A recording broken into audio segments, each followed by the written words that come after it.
Hello, welcome to this series of great Rishis of India. We had been doing and discussing the profile of Rishis. Today I will be taking up a very interesting Rishi from our past, and his name is Rishi Durvasa. And you may be knowing about this Rishi, and he is very profound, he is very intellectual, but at the same time, he is also he's also been indicated that he's the one who even the gods were scared of him. This is what is actually we will be discussing, and why those boons and curses which is been given by Durvasa to multiple profound and people who are famous. So we'll discuss that. And before that, I would like to tell you that Durvasa was son of Rishi Atri and Anasuya. Both are very profound personality. We have already done the videos on Rishi Atri, who is also considered as one of the Sapt Rishi, and Anasuya she is one of the very pious, very profound, very intellectual lady from our past. And the story actually goes like that once upon a time, the Vishnu, Brahma and Mahesh, they all decided to visit Anasuya, and they went as their own form, but at that time Rishi Atri was not there. And what happened that Anasuya, and they want to stay actually in night, and Anasuya was really scared because she was alone in the house, and she wanted, how can I ask them to stay overnight when my husband is not there. So she prayed that if I'm so intelligent, I'm pious, and I had been doing bhakti of God, then I want all these Trinity, the three gods, the main gods of Hinduism, turn into child and stay for overnight. And this is how it is being associated with the birth of Durvasa. And when Brahma, Vishnu and Mahesh, they all became child, because Anasuya was really very enlightened despot, very profound personality, and even gods could not ignore her desire, and they turned themselves into child. This is the story of birth of Chandrama and Durvasa and the Tatre god. So this is how the birth of the raging Durvasa is being associated here. Now, when we are talking about Durvasa, he himself is a considered as quite a profound personality, because he is not only a rishi, or it's not only raging, we look into it, but he himself is a quite intellectual person. He was not only instrumental of actually creating lot of buzz in the atmosphere, lot of buzz in the lives of devas and asuras. So he became instrumental. In case if you know that he also gave curse to Lord God Shiva, that he will become ugly on the when he enters the house of Parvati, before where he was going to marry her. So this is kind of he is popular about his curses more than his boons, but we should not forget that he is considered as one of the Chiranjeevi, and he is alive, and many people do worship it, because we have also a temple of Durvasa at Azamgarh, if I know. And I've already discussed about Atri, and let me also tell you that his mother Ansuya is sister of sage or Muni Kapil, and we have also done a very profound narration and very profound study on Kapil Muni. So he is again has done a lot of contribution in the development of mankind. So if you get time to visit that video which we have done at Akulmach. So going forward, Let us now discuss boons and curses of Durvasa, for which he is very popular. So, in this process, I will take up two things here. One is curse or to Indra, which became instrumental of conducting a very big event when we are talking about Samudra Manthan. So what happened, and once Durvasa was just wandering, and he was in very good mood, and there was a very beautiful air was blowing, and then he asked the Apsara, or the beautiful lady of the air, to provide him all kind of fragrances and flowers, which this Apsara has given him, and she has given a garland which is having a beautiful fragrance, which is long lasting. And Durvasa was really happy, and while walking, he encountered, he came across this Indra, the king of Devtas, and he said, okay, fine, I am meeting this god who is the king, so I should provide this garland to him. And he has given his garland to Indra, and Indra said, okay, fine, because he was already in a high spirits, and he was not interested in really bowing down to Durvasa Muni. And he said, okay, fine, I have got the this garland which everybody gives me, so he has not valued his garland, and he is given to the majestic Aravat, which was a elephant, a white elephant. And what happened, garland when given to this elephant, he took out this garland from his neck, and it actually put under his feet, and the whole garland was actually destroyed. So then this way Durvasa has become really, really angry, and said, okay, you are too much of proud of whatever you are having, so I'll snatch all those things from you. And not only you, but all the Devatas, everybody, he snatched all the power, and he diminished all the power of Devatas. And what in this process, what happened, the Asuras, or the demons, they attacked on the Devatas, and in the command of Raja Bali, which I'm sure that you know about Raja Bali. He is also a very interesting personality from our past.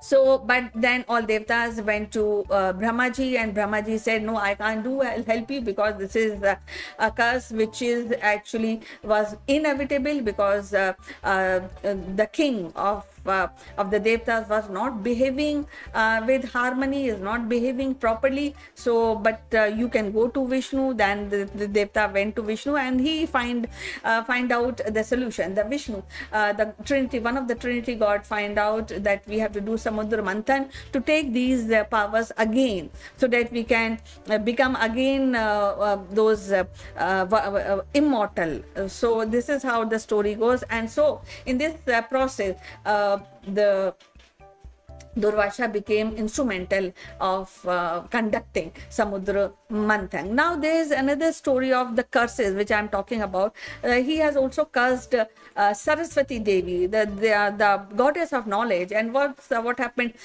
He was reciting one hymn, and by mistake he has pronounced something wrong in the hymn, and Saraswati start laughing, and this really angered Durvasa Muni, and he said that you will be born as human. So I don't know why becoming human is the punishment, because human life is an interesting life, but whatsoever. And at the same time, there's another story of his curse of Shakuntala. And if you remember the story of Shakuntala, when Dushyant left Shakuntala, and Shakuntala was actually was on a boat in the river, and he was passing by Durvasa Muni and Shakuntala was busy in her thought process, and she was thinking about Dushyant, King Dushyant, her lover. And when Durvasa thought that she is not even saying hello to me, or she was not wishing me, and that he took it as an insult, and he cursed her, Shakuntala. I mean, cursed her that whoever you are thinking for, that person will forget you, and that is what happened. Dushyant forgets Shakuntala, and then the story, you know the story. So these are the curses, the more very popular curses. But beside curses, we should not forget the boons also, which are being given by Durvasa Muni. So when we are talking about the boons, very popular boon is given to Mata Kunti in Mahabharata time. He is also cited in the Mahabharata and Ramayana period. So in Mahabharata, he has given, Kunti has tried this boon which is being given by Durvasa Muni, and she got a son by the name of Karan, and later on she has to separate this son from her because she was not married. And then this is that the profile of that Danveen Khan, he became so popular. So this is a result of the boon which was given by Kunti.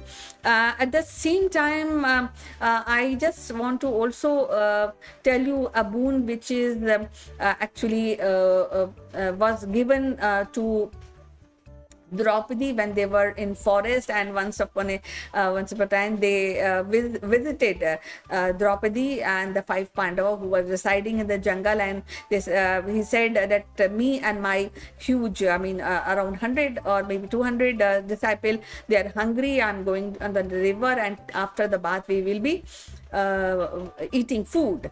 And these Draupadi and Pandav became really worried, because if they are not able to serve the food to Durvasa Muni and his disciple, they were sure they will be cursed.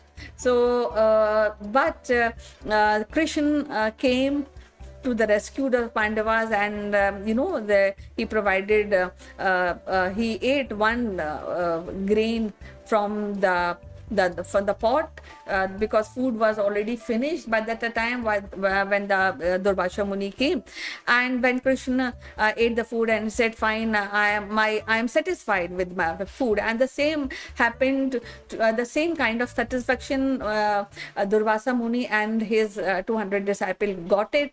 And so much so that he was not able to really face Pandava, because if they go and they thought that they have to eat the food which will be prepared, that too in forest, for the disciple 200, and he was not having face to really just go and back and look to Draupadi and Pandavas. And he said, okay, fine, I'll give you, I'll not give you any curse, but you will become victorious. And he just left.